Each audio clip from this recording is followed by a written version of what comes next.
महाभारत के सबसे चौंकाने वाले पल के बारे में सच जानकर हैरान रह जाएंगे।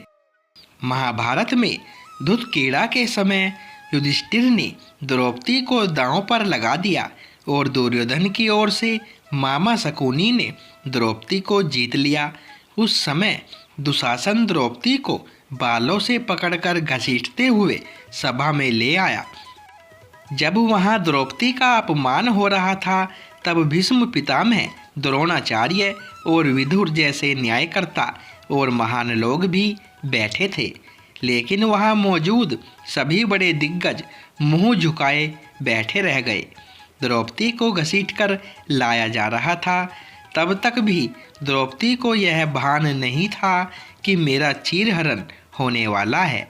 जब दुशासन से भरी सभा में द्रौपदी की साड़ी उतारने के लिए कहा गया, तब द्रौपदी को इस बात का एहसास हुआ कि संकट बड़ा है। उस वक्त उन्होंने अपने सबसे प्रिय सखा भगवान श्री कृष्ण का नाम पुकारा। हरि हरि अभयम कृष्णा अभयम। उद्धव गीता या उद्धव भागवत में श्री कृष्ण के सखा उद्धव उनसे इस संबंध में कई सवाल करते हैं। आओ जानते हैं श्री कृष्ण उद्धव संवाद को। उद्धव कहते हैं, हे कृष्ण, आप पांडव के आत्मीय प्रिय मित्र थे। आजाद बांधव के रूप में उन्होंने सदा आप पर पूरा भरोसा किया। कृष्ण, आप महान ज्ञानी हैं। आप भूत, वर्तमान व भविष्य के ज्ञाता हैं, किंतु आपने सच्चे मित्र की जो परिभाषा दी है, क्या आपको नहीं लगता कि आपने उस परिभाषा के अनुसार कार्य नहीं किया? आपने धर्मराज युधिष्ठिर को जुआ खेलने से रोका क्यों नहीं? चलो ठीक है कि आपने उन्हें नहीं रोका, लेकिन आपने भाग्य को भी धर्मराज के पक्ष में नहीं मोड़ा। आप चाहते तो युधिष्ठिर जीत सकते थे। आप कम से कम उन्हें धन, राज्य और यहाँ तक कि खुद को हारने के बाद तो रोक सकते थे। उसके बाद जब उन्होंने अपने भाइयों को दांव पर लगाना शुरू किया, तब तो आप सभा कक्ष में पहुंच सकते थे। आपने वह भी नहीं किया। उसके बाद जब दुर्योधन ने पांडव को सदैव अच्छी किस्मत वाला बताते हुए द्रौपदी को दांव पर लगाने को प्रेरित किया और जीतने पर हारा हुआ सब कुछ वापस कर देने का लालच दिया, कम से कम तब तो आप हस्तक्षेप कर ही सकते थे। अपनी दिव्य शक्ति के द्वारा आप पासे धर्मराज के अनुकूल कर सकते थे। इसके स्थान पर आपने तब हस्तक्षेप किया जब द्रौपदी लगभग अपना सील खो रही थी। तब आपने उसे वस्त्र देकर द्रौपदी के सील को बचाने का दावा किया। लेकिन आप यह दावा भी कैसे कर सकते हैं? उसे एक आदमी घसीटकर सभा में लाता है और इतने सारे लोगों के सामने निवस्त्र करने के लिए छोड़ देता है।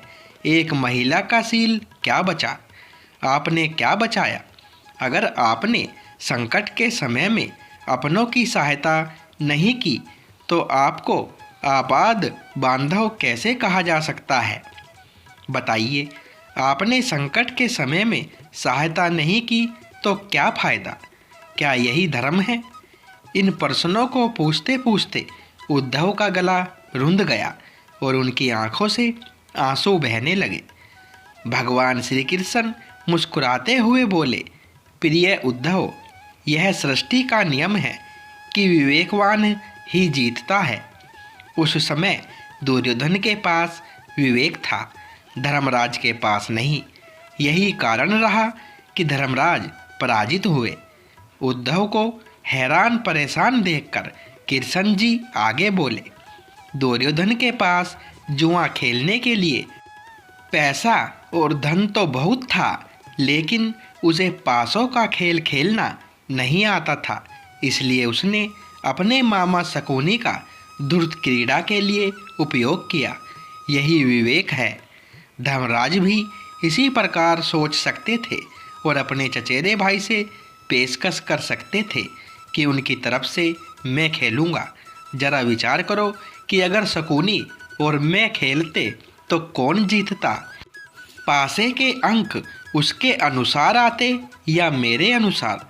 चलो इस बात को जाने दो, उन्होंने मुझे खेल में शामिल नहीं किया, इस बात के लिए उन्हें क्षमा किया जा सकता है। लेकिन उन्होंने विवेक शून्यता से एक और बड़ी गलती की, और वह यह कि उन्होंने मुझसे प्रार्थना की कि मैं तब तक सभा कक्ष में न आऊं जब तक कि मुझे बुलाया न जाए, क्योंकि वे अपने दुर्भाग्य से खेल मुझसे छुपकर खेलना चाहते थे। वे नहीं चाहते थे मुझे मालूम पड़े कि वे जुआ खेल रहे हैं। इस प्रकार उन्होंने मुझे अपनी प्रार्थना से बांध दिया। मुझे सभा कक्ष में आने की अनुमति नहीं थी। इसके बाद भी मैं कक्ष के बाहर इंतजार कर रहा था कि कब कोई मुझे बुलाता है। भीम, अर्जुन, नकुल और सहदेव सब मुझे भूल गए, बस अपने भाग्य और दुर्योधन को कोसते रहे। अपने भाई के आदेश पर जब दुशासन द्रौपदी को बाल पकड़कर घसीटता हुआ सभा कक्ष में लाया, द्रौपदी अपने सामर्थ्य के अनुसार जूझती रही, तब भी उसने मुझे नहीं पुकारा। उसकी बुद्धि तब जागृत हुई जब दुशासन ने उसे निवस्त्र करना प्रारंभ किया। जब उसने स्वयं पर निर्भरता छोड़कर हरि हरि अभयम कृष्णा अभयम की गुहार लगाई, तब मुझे उसके सील की रक्षा का अवसर मिला। जैसे ही मुझे पुकारा गया, मैं अविलंब पहुंच गया। अब इस स्थिति में मेरी गलती बताओ। उद्धव बोले, कान्हा, आपका स्पष्टीकरण प्रभावशाली अवश्य है, किंतु मुझे पूर्ण संतुष्टि नहीं हुई। क्या मैं एक और प्रश्न पूछ सकता हूँ? कृष्ण की अनुमति से उद्धव ने पूछा। इसका अर्थ यह हुआ कि आप तभी आओगे जब आपको बुलाया जाएगा। क्या संकट से घिरे अपने भक्त की मदद करने आप स्वतः नहीं आओगे? कृष्ण जी मुस्कुराए। उद्धव, इस सृष्टि में हर एक का जीवन उसके स्वयं के कर्मफल के आधार पर संचालित होता है। न तो मैं इसे चलाता हूँ और न ही इसमें कोई हस्तक्षेप करता हूँ। मैं केवल एक साक्षी हूँ। मैं सदैव तुम्हारे नज़दीक रहकर जो हो रहा है उसे देखता हूँ। यही ईश्वर का धर्म है। उलाहना देते हुए उद्धव ने पूछा, वाह वाह, बहुत अच्छा कृष्ण। तो इसका अर्थ यह हुआ कि आप मेरे समीप खड़े रहकर हमारे सभी दुष्कर्मों का निरीक्षण करते रहेंगे। हम पाप पर पाप करते रहेंगे और आप हमें साक्षी बनकर देखते रहेंगे। आप क्या चाहते हैं कि हम भूल करते रहे, पाप की गठरी बांधते रहे और उसका फल भुगतते रहे? तब कृष्ण जी बोले, उद्धव, तुम शब्दों के गहरे अर्थ को समझो। जब तुम समझकर अनुभव कर लोगे कि मैं तुम्हारे समीप साक्षी के रूप में हर पल हूँ, तो क्या तुम कुछ भी गलत या बुरा कर सकोगे? तुम निश्चित रूप से कुछ भी बुरा नहीं कर सकोगे। जब तुम यह भूल जाते हो और यह समझने लगते हो कि मुझसे छुपकर कुछ भी कर सकते हो, तभी तुम कठिनाइयों में फंसते हो। धर्मराज का ज्ञान यह था कि उसने माना कि वह मेरी जानकारी के बिना जुआ खेल सकता है। अगर उसने यह समझ लिया होता कि मैं प्रत्येक के साथ हर समय साक्षी रूप में उपस्थित हूँ, तो क्या खेल का रूप कुछ और नहीं होता? उद्धव मंत्र मुक्त हो गए और बोले, प्रभु, कितना गहरा दर्शन है, कितना महान सत्य। प्रार्थना और पूजा पाठ से ईश्वर को अपनी मदद के लिए बुलाना तो महज हमारी प्रभावना है, किंतु जैसे ही हम यह विश्वास करना शुरू करते हैं कि ईश्वर के बिना पत्ता भी नहीं हिलता, तब हमें साक्षी के रूप में उनकी उपस्थिति महसूस होने लगती है। गड़बड़ तब होती है जब हम इसे भूलकर सांसारिकता में डूब जाते हैं।